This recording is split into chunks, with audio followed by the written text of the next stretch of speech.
Welcome back to MMA Al Dente. I am the guy who picked Vyacheslav Borshchev to defeat Chase Hooper. Because Slavakos is a really good fighter, really good striker, and Chase Hooper is a limited grappler. But I'll get to that fight in a few minutes. I'm here to start my review of UFC on ESPN 56 by talking about its main event. Derrick Lewis knocking out or TKOing Rodrigo Nascimento in round three.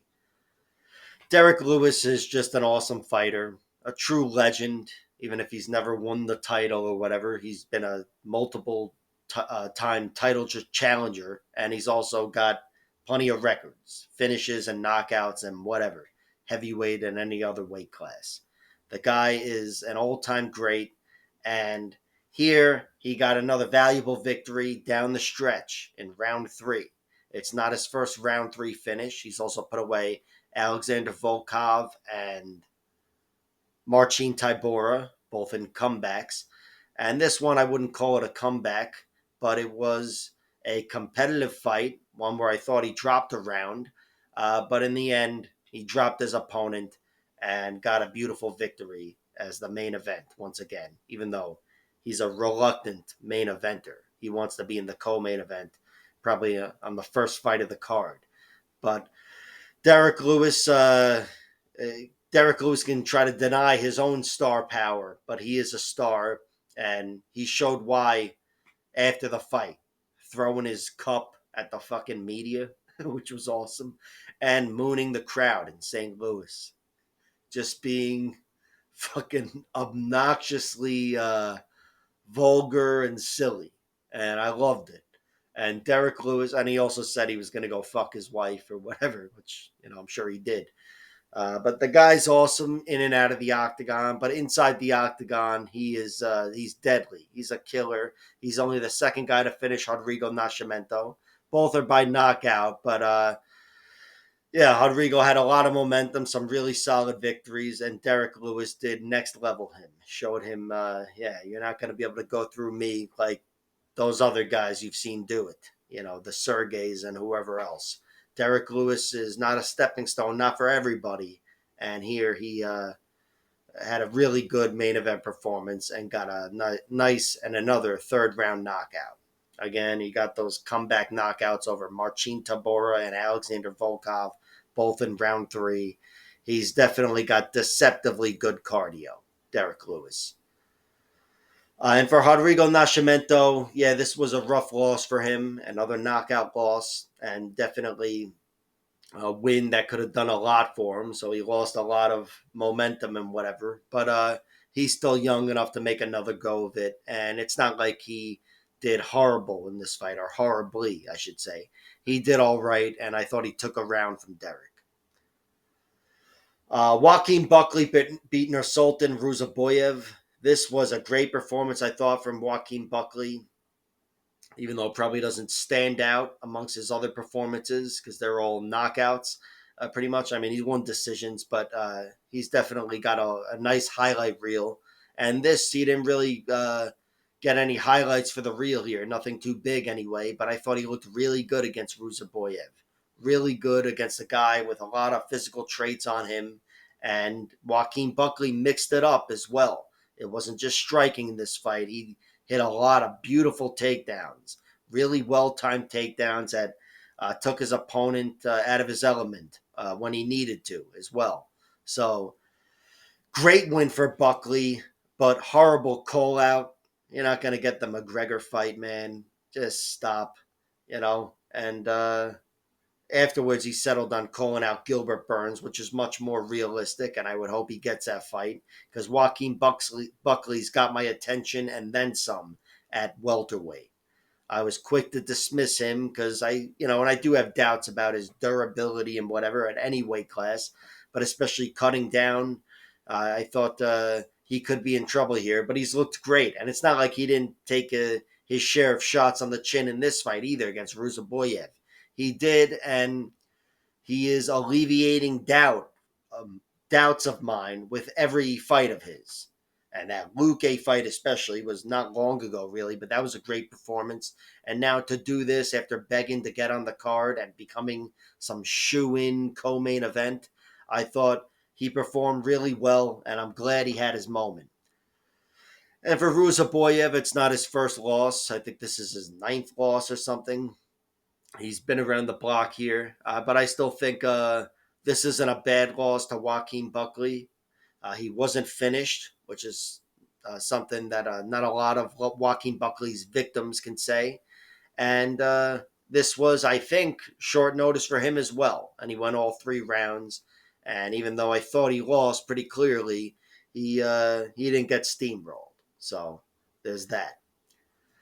Carlos Olberg, speaking of steamrolling, he knocked out Alonzo Menafield in 12 seconds.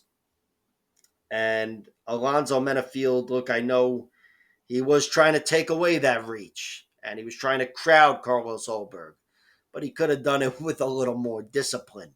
I don't know. He ran at him like I would run at him. Let me take away the reach. And he did for a split second, and then he got knocked out like a second later. It was a really rough loss for Menafield. Only the second time he's been finished, the first being the OSP, another bigger guy like that. But yeah, here it wasn't about veteran savvy or cardio or whatever. This was just a failure of tactics and also something with the chin, perhaps.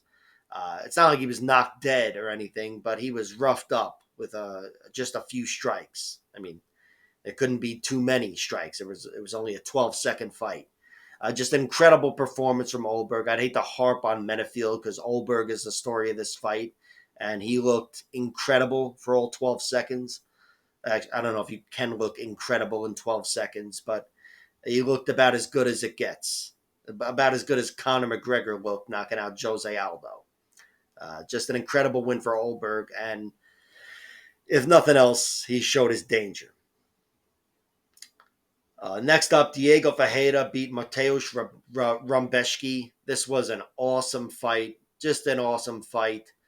Diego Ferreira was really up against it early on, got cracked with a big shot, sat on his ass, and he was definitely being outworked and out hustled in the first round. But he was able to weather the storm, and then in round 2, he almost immediately took over with his striking.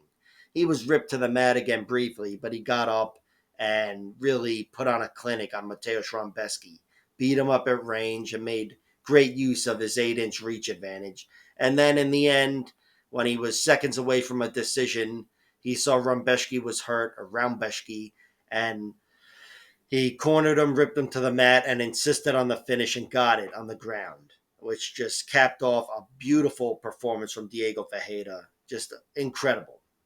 And for Rumbeszki, this is only his second loss and his first loss in 16, 17 fights. So this was rough, and he did take a beating here.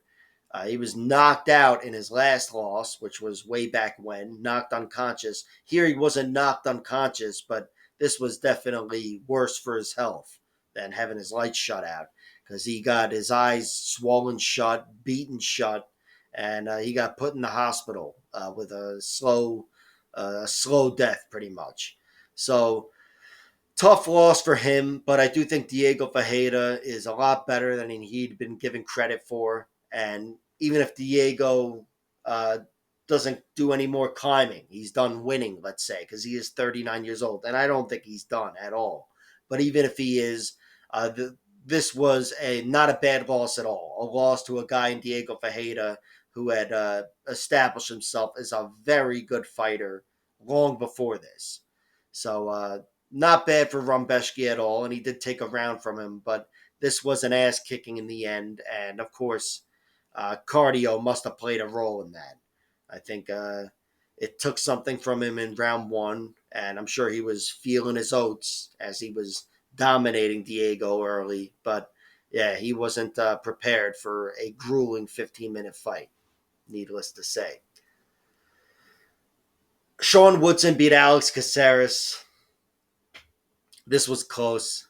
This was really close. I picked Sean Woodson to win, and I knew he had a shot at winning. I mean, I knew it could have gone either way, but I thought it was going to go the other way, to be honest.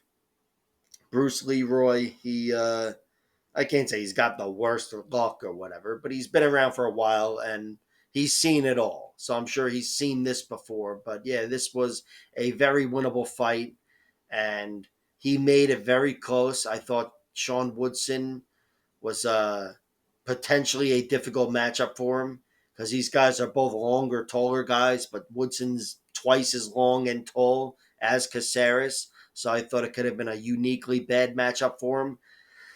And instead, it was really close, and Caceres, I can't say he totally took away the range, but he made it a real battle. And I think in the end, I can't say he got robbed or whatever, but I'll say it was a very rough loss. And for Sean Woodson, not a bad win at all. This was, I mean, he's put away guys with emphatic finishes, and he's had better moments, I should say. But this is his best victory, even though it was very close. And hey, it was a hard earned win by scratching and clawing, and he put himself in a position to win the decision. So good on him. Speaking of which, Waldo Cortez Acosta did so against Rebelis de Spain.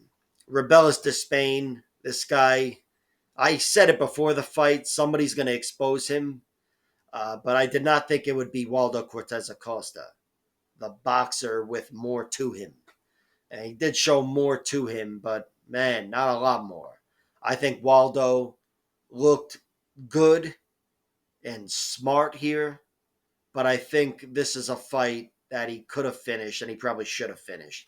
And that's without having ever seen Rebelis de Spain get finished or lose an MMA fight. But he was thoroughly dominated, ripped to the mat, taken out of his element, and controlled, and he wasn't able to get it done, Waldo. Wasn't able to finish him. So he could have done a little better, but still, he is the first guy to take out Rebelis de Spain, and he did so, maybe not emphatically, but he definitely exposed him. He exposed Rebelis de Spain, where I think that guy could rematch Josh Parisian in the next fight, the guy that he knocked out in 18 seconds, and I'd expect the odds to be even at best. He's been exposed. And for Waldo, I should mention, for a boxer, really cool of him to win like that. Even though it was not thrilling at all and it sucked the fucking life out of the arena and my home here, I think he definitely did what was smart. Chase Hooper beat Slavakos by Darce choke, so to speak. And Chase looked incredible. Chase looked incredible. Of course, the story of the fight, I'd say, is that he dropped Slava, who had been dropped in his previous fight, getting head kicked by Nazim Sadikov, and here getting dropped with a left hook, I believe. It's a new wrinkle to Slavakos, but I'll tell you, despite him being dropped in each of his last two fights and choked out technically or submitted in this fight, I still think he's got incredible heart, Slavakos. I mean, he was up against it here in the worst possible way, where he's fighting the exact opposite type of fighter, and it's going the exact opposite of the way he wants it to. And he still looked really durable in an overall MMA sense and showed a lot of heart. And also, I have to say, I think I think the stoppage was, I can't say it was bad, but it was murky. I saw a tap on a few different angles, and then on a few other different angles, I said there's no way he tapped. So forgivable stoppage, no doubt about it. The ref didn't do a bad job, but I do think Slava had more fight in him there, and I think he showed a lot of heart up until that point, where you know, it sucks. It looked like it could have been a tap, so you can't blame the ref. But if he wasn't tapping, then that's a guy who was really intent on winning still, despite losing a fucking 10-7 round and being halfway to losing another one. So my respect for his heart and I can't say durability, but my respect for his heart has gone up. I have a little more doubt in his durability, and yeah, the grappling, even though it might be better than it seems, it is nowhere near the grappling of Chase Hooper. And Chase, man, to get that knockdown was everything, but on the ground, he did what he wanted to do. He fought his fight, And like I said, it was halfway to a 10-7 round in round one. I thought it really could have gone either way, 10-8 or 10-7. He dominated Slava and kicked the shit out of him. Maybe I'm getting a little too high in the 10-7 rounds. I don't know. Next up, Esteban Ribovic knocked out Terrence McKinney in 37 seconds. Can't believe it was that quick. But yeah, just put together a nice combination and caught him with the best strike at the end of the combination, right on the chin, and just knocked him dead with a head kick. Sucks for Terrence McKinney. He had some momentum with 2 straight victories. But Terrence is so exciting that I think even if he lost 4 straight via finish, the UFC would put him on a card. Because this guy is must-see TV. He's overall, the most exciting fighter in this sport. And that does include his losses, which are probably even more exciting than his wins. But it's a toss-up. But yeah, he definitely has a few issues. Cardio being one of them, which wasn't an issue here, and the other one being durability, which was on full display. Most of his losses come later, but he's been taken out in round one, and here there's no dispute at all. He was knocked out in 37 seconds. This was just straight up a failure of his chin. And that's not his fault, but it's going to be a problem moving forward. And it won't be his fault then either. But it will be your fault if you don't bet on it or bet against it. Terrence McKinney, I know he'll be back, but he needs to recover. He's had plenty of knockout losses, and yeah, he's got to worry about his health. And as for Esteban Ribovic, hopefully he's all healthy. He didn't break a foot or anything, and we can see him again because this guy's an awesome fighter. He's dangerous, versatile, and he's got a lot of great traits. None of which were on display in this fight because it was just so short. But the guy's got a lot going for him as a fighter. Next up, Tabitha Ricci beat Tisha Pennington by split decision. What do you want from me? This was close. Really could have gone either way. I picked Tabitha Ricci to win, so I made a case for her on the scorecards as the fight was going on, and I knew she could have won the fight, but I also knew it was close. Tisha had such a strong first round, and then Tabitha Ricci did a good job in slowing the fight down. She wasn't able to rip her to the mat, I don't think, anyway, but she tried to, and she was able to crowd her and control her. And she had a good amount of control, especially against the cage. And at range, although she was always a little behind Tisha, she was more behind earlier and did better later. I thought it was really close. I thought it could have gone either way. Of course, I made the case for Tabitha because she was my girl in this fight, but yeah, Tisha Torres definitely could have won the fight. The fuck do you want from me? Sucks for Tisha because she's been around for so long and she's one of those scrappy girls, never been finished and only been beaten by the very best. And here, Tabitha Ricci, I don't know, she hasn't proven herself completely yet, so there's no telling how far she'll climb.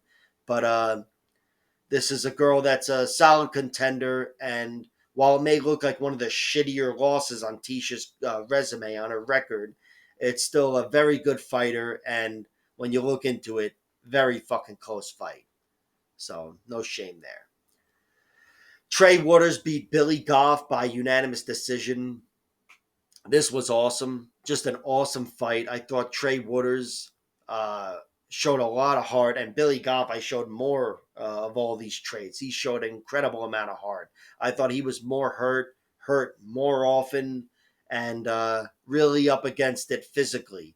But he just bowled his way into a dogfight. He said, "No, fuck this." He wasn't gonna let himself be caught at the range at the end of the punches.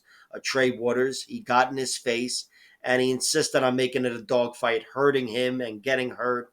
And my respect for both guys jumped tremendously. But I did think Trey Waters won the fight, even though it was very close.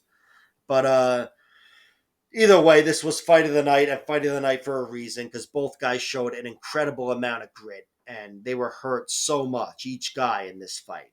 Just an awesome war, and I hope to see both guys have good UFC careers, just from this fight alone.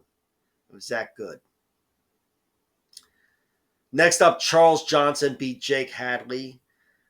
This was a great performance from Charles Johnson. Another one where I thought he got better as the fight went on, accelerated in general. Jake Hadley looked really good early on. He looked like Jake Della Maddalena. And I forget when the knockdown was, but Charles Johnson, I think in round two actually, sat him on his ass. Had the biggest moment of the fight. And also in general, in the second half of the fight, I thought clearly outworked Jake. It was a great performance from Charles, a guy that I I feel like he was on the chopping block or near the chopping block not long ago. But now he's gotten some nice wins. In general, he's got some serious momentum, and I think he's here to stay. And for Jake Hadley, he's really tough, a tough guy to beat. Lost by decision a few times now to Cody Durden, Alan Nascimento, and Charles Johnson. This was much less of a wrestling defeat. But still, even in this fight, and despite getting dropped, I thought he showed heart, and maybe not so much cardio, but heart and toughness. And yeah, the guy's no weakling at all, no pushover at all, but he's definitely a step behind in some aspects. And Charles Johnson was able to take over this fight. And in the first fight of the night, Veronica Hardy beat JJ Aldrich by unanimous decision. This one went almost exactly how I expected it to go, as did a lot of these fights, to be honest. But this one especially, Veronica Hardy was slightly ahead early on. I thought landing the better strikes and, of course, having the better movement. And slowly but surely, JJ was catching up to her. And finally, in round three, JJ was too much for her and was able to rip her to the mat and control her and have perhaps the most clean victory of any round, in that fight on the judges' scorecards. But Veronica still did enough in the first two rounds to walk away with a 29-28 decision. It's another fight that you will hear me mention the next time I break down Veronica Hardy, where she slowed down a little bit and whatever.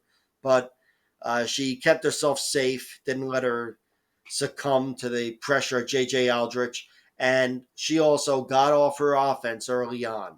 I thought she looked really sharp and got the better of J.J. Aldrich. So clean victory for Veronica Hardy, even if it was in the end pretty close. I still thought she did enough to win two rounds.